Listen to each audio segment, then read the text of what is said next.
CHIPS 3 Charts and Instruments in Pathology for Students. I'm sure you people will be able to identify these. These have been haunting us from the first year onwards. Yes, the improved Newbarth chamber. And how will you know that it is the improved Newbarth chamber? We shall be seeing. And this can be asked as a Viva OC, as I had mentioned, a spotter, and in a few other subjects as well. Whenever an instrument is given to you people, we are supposed to identify, then mention the parts, its applications or uses. What are the advantages, disadvantages? What can be the causes of error? And in such a case, what is a replacement or a substitute? I would like you people to kindly follow this for any of the instrument. As I told you earlier, what is the instrument? The answer is given over here. It is an improved Newbarth chamber, which students don't answer. They don't look at the instrument at all. It is given over here. It has got a depth of about 0.1 millimeters. And there is a H-shaped trough. You find trough means there is a depression. So this is H-shaped. And there are two platforms. So I can do the counting either here or here. And also there are some raised ridges by the side. I'll show you that in a line diagram. Please remember the H-shaped trough, the two platforms for counting, and the ridges. And it is an improved Newbarth chamber. What are the uses of it? Obviously, an RBC count, WBC count, sperm count, and a platelet count. All these cells have got a high number, therefore, we need a chamber such as a Newbarth chamber. Whereas for a CSF, etc., the cells are few, we will be using another chamber called the Fuchs Rosenthal chamber. This is an important diagram I would like you people to kindly follow.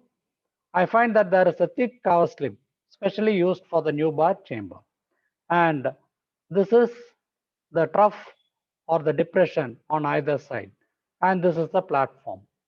And these are the ridges which will be supporting the cover slip.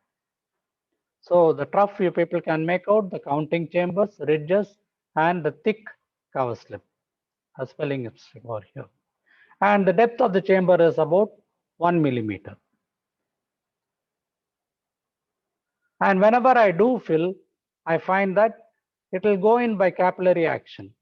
The diluted fluid along with blood will go in by capillary action and no pressure is required. So this is called charging the chamber. The error in this can be overflooding. Sometimes it is not supposed to go into the troughs on either side. Underfilling, there will be a large air bubble. And another error is we start the counting immediately. Usually we should allow all the cells to settle down to a particular plane and then do the counting. These are the common errors in counting in a Newbarth chamber. The squares, just for a recapitulation, it is the counting chamber is 3 into 3 millimeters. The RBC has got one large square, 1 square millimeter, and I will be doing the counting in the 4 corner and 1 central small square. WBC similarly has got 4 squares. Each one is about 1 square millimeter in dimension. The advantages of an improved Newbarth chamber is there is a triple ruling. Because of that, we are unlikely to miss it. It is mercury coated. Again, the linings can be identified. There are 2 chambers. So I can charge both the chambers and do the counting. The disadvantages are manual error. At every level, there will be a manual error. There can be a counting error. And last but not the least, it is an outdated procedure, but still kept for our examinations. So we shall remember so long as the exams are there.